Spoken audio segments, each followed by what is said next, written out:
Good evening students, how are you? This is M Singh sir here. बेटा आज के इस वीडियो में हम स्टे राउंड के बारे में कुछ बातें डिस्कस करेंगे। साथ ही साथ इस स्टे राउंड में क्या एक्सपेक्टेड कट ऑफ जा सकता है, इसके ऊपर भी थोड़ा सा डिस्कशन करेंगे। सीट मैट्रिक्स पे क्या इफेक्ट आएगा, कितनी सीटें इस राउंड में आ सकती हैं, उसके बारे में भी एक अनुमान लगाएंगे।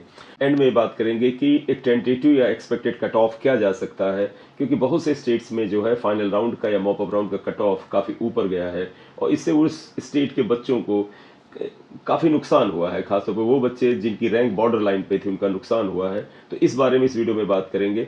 अगर आप इस चैनल पे नए हैं तो इसे आप काइंडली लाइक कर दीजिए, सब्सक्राइब कर लीजिएगा। आप में से अगर कोई बच्चा इस साल ड्रॉप कर रहा है, उसके मार्क्स बॉर्डर लाइन पे रह जाते हैं और उसे ड्रॉप करने की मजबूरी बन जाती है, मेरे एक्सपीरियंस का अगर कोई बेनिफिट चाहते हैं या फिजिक्स में आपको कैसे तैयारी करनी चाहिए ओवर द ईयर, किस ढंग से लेकर के सब्जेक्ट को चलें, तो उसके लिए आप चैनल की मेंबरशिप जो प्रोग्राम है उसको ज्वाइन कर सकते हैं। मेंबरशिप प्रोग्राम में क्या है, जब आप चैनल पर जाते हैं तो उसके बॉटम पर जहाँ पर जब वीडियो स्टार्ट करते हैं एक ज्वाइन का बटन आता है, आप उसको प्रेस करेंगे तो 159 रुपीज़ पर मंथ के अमाउंट पर आप इसे ज्वाइन कर सकते हैं। आप इसको ज्वाइन कर लीजिए, हर मंथ आपको इतना ही रुपया देना पड़ेगा। बेटा कैसे आपको 2024 की नीट के लिए गाइड करना है और कैसे आपके मार्क्स को एनहेंस करना है, न केवल फिजिक्स में, इवन ओवरऑल सारे सब्जेक्ट्स में क्या स्ट्रेटजी होनी चाहिए। क्योंकि मैं एक्सपर्ट तो अपने सब्जेक्ट फिजिक्स का हूँ, लेकिन in what way we can prepare, in what way you can have a schedule over the year so that you can get better marks, because cracking examination is not only the matter of caliber, it is also the matter of planning. If you have a better planning, then you can get the result you deserve. तो अगर आप membership programme में interested हैं तो आप इसे join कर सकते हैं। आप बेटा जब वीडियो देखा करें तो प्लीज़ इसे लाइक कर दिया करें। तो आप अभी वीडियो देख रहे हैं तो प्लीज़ आप इस पर लाइक कर दीजिएगा। Thank you. यह सबसे बड़ा एक डाउट इस समय बच्चों के मन में ये है कि सीट ब्लॉकिंग का क्या असर होगा। सीट जो ब्लॉक कर रहे हैं बच्चे, जिन्होंने स्टेट में और ऑल इंडिया में सीट्स को ब्लॉक कर रखा है, उसका क्या असर होगा। देखिए बेटा, फाइनली तो एक बच्चा एक ही सीट लेके जाएगा। अभी तक उसको ये फैसिलिटी मिली हुई थी कि वो स्टेट में भी सीट को रख रहा था और ऑल इंडिया में भी रख रहा था। कुछ इस तरह के रूल थे, उसका फायदा उठा करके उसने सीट वहां पर ब्लॉक कर रखी थी। बेटे उन बच्चों का इसमें कोई दोष नहीं है, क्योंकि अगर किसी के पास भी उसकी रैंक के अनुसार बेटर अपॉर्चुनिटी मिलती है तो वो उसको तो लेना चाहेगा। तो उस बच्चे को लगता है कि हम स्टेट में अगर अच्छी सीट नहीं पा सकते हैं तो ऑल इंडिया कोटा में भी वो जाएगा और दोनों जगह सीट तब तक ब्लॉक करेगा जब तक उसको सीट छोड़ने की मजबूरी नहीं होगी। लेकिन अब वो मजबूरी आ चुकी है। अब बेटा जब स्टे राउंड में बच्चा जाएगा तो हर स्टेट की थर्ड राउंड की काउंसलिंग खत्म हो चुकी है, तो वो अपने स्टेट की सीट को या तो छोड़ेगा या फिर ऑल इंडिया की सीट को छोड़ेगा। स्टेट की अगर सीट वो छोड़ेगा तो स्टेट में भी कुछ सीट वैकेंट होंगी, तो हो सकता है कि आपके स्टेट में एक स्पेशल राउंड ऑफ काउंसलिंग हो, जिसे हम स्टे राउंड वहां का कह सकते हैं, क्योंकि थर्ड राउंड मॉपअप की तरह ट्रीट किया गया है। और दूसरा, अगर वो ऑल इंडिया कोटा में सीट छोड़ता है और स्टेट में सीट ले लेता है, तब तो आपको बेनिफिट है ही, वो सीट आपको स्टे राउंड में मिलने जा रही है, तो इसलिए आपको स्टे राउंड में ज़्यादा सीट्स मिल सकती हैं।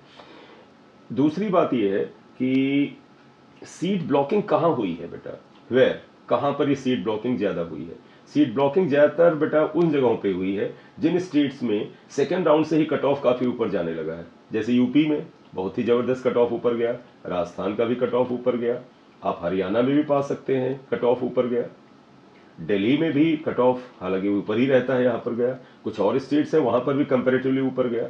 तो इन स्टेट्स के बच्चों ने जब देखा कि कट ऑफ ऊपर गया है तो उन्होंने ऑल इंडिया में भी अच्छी सीट खोजने की कोशिश की और स्टेट में भी की। उन्होंने ऑल इंडिया के थर्ड राउंड में कोई एक मनचाही सीट को होल्ड कर रखा है, साथ ही साथ वो स्टेट के मॉपअप राउंड में या थर्ड राउंड में जाकर के भी सीट को होल्ड किए हैं। यहाँ पर प्रॉब्लम यह है बेटा कि जो डिफरेंट स्टेट्स हैं उन्होंने अपनी काउंसलिंग में किसी भी तरह का ऐसा बैरियर नहीं लगाया है जिसमें वो बच्चे से कहें कि अगर आप ऑल इंडिया कोटा में किसी स्पेसिफिक राउंड में सीट ले लेते हैं तो आप स्टेट राउंड में पार्टिसिपेट नहीं कर सकते हैं। ऐसा कोई उन्होंने नियम ही नहीं लगाया। यूपी स्टेट ने ये जरूर कहा कि मॉपअप राउंड में किसी बच्चे की किसी भी लेवल पे कोई सीट अलॉट हुई है या कोई सीट उसने ज्वाइन की है, दोनों स्थितियों में उसको मॉपअप राउंड में काउंसलिंग करने का मौका नहीं मिलेगा। मतलब यूपी स्टेट में आपको याद होगा उन्होंने बोला था कि इधर इन state, state means UP state, round 1 and round 2 में आपको सीट मिली थी और आपने ली या नहीं ली तो आप मॉपअप पे नहीं आ सकते। इसके अलावा ऑल इंडिया कोटा में भी आपको कोई सीट अलॉट हुई थी या आपने ज्वाइन की थी तो नहीं आ सकते, लेकिन इस रूल का उन्होंने पालन नहीं किया। उन्होंने जब फाइनल मॉपअप राउंड का रिजल्ट निकाला तो उसमें ऑल इंडिया कोटा में जो थर्ड राउंड में बच्चे सीट लिए बैठे हैं उनको भी सीट्स अलॉट की। तो अब ये तो इनकी कहते हैं ना कि डुअल नेचर है कि कहना कुछ और करना कुछ और। तो यहाँ पर ये नुकसान हुआ आपको और आप में से बहुत से बच्चों को। लेकिन बेटा कोई भी स्टूडेंट सिर्फ एक ही सीट रख सकता है, तो अब स्ट्रे राउंड में ज्यादा सीटें आएंगी, मोर सीट्स यू विल गेट। कितनी सीट्स आएंगी अभी एंड में बात करते हैं। इसके अलावा एक ही चीज ध्यान रखिएगा कि राजस्थान में राउंड है वो ऑफलाइन हुआ है। तो ऑफलाइन में क्या होता है बेटा, आप उस सेंटर पर फिजिकली पहुंचते हैं और वहां पर अपने ओरिजिनल डॉक्यूमेंट जमा करके तुरंत एडमिशन लेते हैं। यहां पर ऐसा नहीं है कि आप आज सीट आपको अलॉट होगी और आप 10 दिन बाद एडमिशन लेंगे, क्योंकि ऑनलाइन में ऐसा है आपको सीट आज अलॉट हुई, आपको अगले 10-12 दिन का समय मिला कि आप वहां जाके एडमिशन पर किया करें। लेकिन ऑफलाइन में ऑन स्पॉट एडमिशन होता है। इसलिए राजस्थान में और जो स्टेट्स हैं जिनमें थर्ड राउंड की काउंसलिंग ऑफलाइन हुई है, वहां के बच्चे को उस स्टेट में अगर सीट लेनी है तो फिर वो सीट लेकर के ही वहां पर एडमिशन लेगा। तो उसने ऑल इंडिया की सीट तो छोड़ दी होगी, वो भी आपको स्टे राउंड में मिल जाएगी। बेटा जो पिछले साल था या उससे पहले जो था लास्ट राउंड या स्टे राउंड में जितनी सीट्स आती थी उसके कंपैरिजन में ज्यादा सीट्स आएंगी। अब ये सीट्स कितनी हो सकती हैं? 680 से लेकर के 720 सीट्स आपको स्टे राउंड में मिलनी चाहिए। इसमें बेटा सारी कैटेगरीज की सीट्स रख रहे हैं, सारी कैटेगरीज की सीट्स ही आएंगी। अगर ये इतनी सीट्स आपको मिल जाती हैं, जो कि सीट मैट्रिक्स में कुछ टाइम में क्लियर हो जाएगा, तब फिर आपका एक टेंटेटिव एक्सपेक्टेड कट ऑफ किया जा सकता है। तो expected cut off stay round का क्या हो सकता है? अनरिजर्व कैटेगरी में आपको याद हो कि राउंड 3 में जो कट ऑफ है वो 611 मार्क्स पे गया। तो 611 मार्क्स से लेकर के उसके नीचे के कुछ मार्क्स पर काफी मात्रा में बच्चे बैठे हुए हैं। तो उम्मीद है कि 607 से 608 मार्क्स पर ये कट ऑफ जाना चाहिए। रैंक के हिसाब से भी बात नहीं कर रहे हैं, क्योंकि 607 मार्क्स पर ही काफी मात्रा में बच्चा हो सकता है।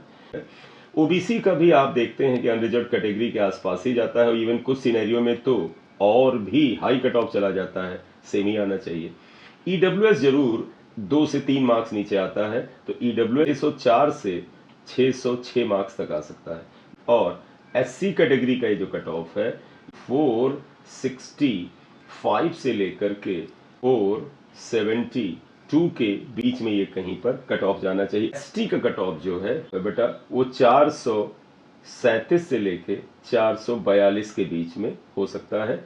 तो एक अनुमान है बेटा कि इसके आसपास मार्क्स पे आपका कट ऑफ जाना चाहिए। बेटा आपको अभी उम्मीद रखनी चाहिए कि जिन बच्चों के मार्क्स अपनी कैटेगरी में इसके आसपास हैं और इससे राउंड में अगर सीट मैट्रिक्स लगभग इसी के पास आ गई बेटा, तब तो फिर काफी कुछ उम्मीद है कि ऐसे ही कट ऑफ जाना चाहिए।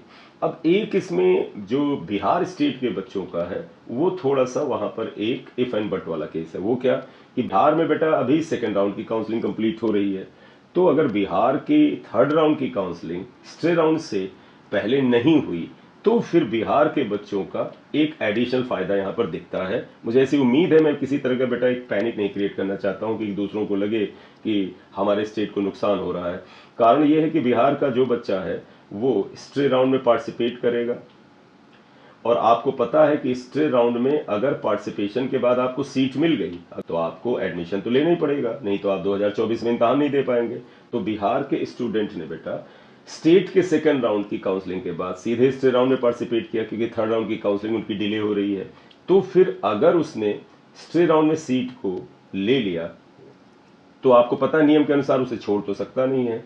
ऑब्वियस सी बात है, अब बिहार स्टेट की वो सीट उस खाली हो गई, और वो जब सीट खाली हो गई तो बिहार स्टेट में जो राउंड 3 है, जिसे आप मॉपअप राउंड भी कह सकते हैं, उसमें बिहार स्टेट के बच्चों का फायदा हो सकता है। क्यों? क्योंकि उनको ज्यादा सीट्स मिल सकती हैं मॉपअप राउंड में, और क्योंकि अगर स्टे राउंड की सीट छोड़ दी तब तो फिर वो नीट दे ही नहीं सकता है। और उसे तो बेटा जो होता है एनटीए करा रहा है, वो तो नेशनल लेवल पे हो रहा है।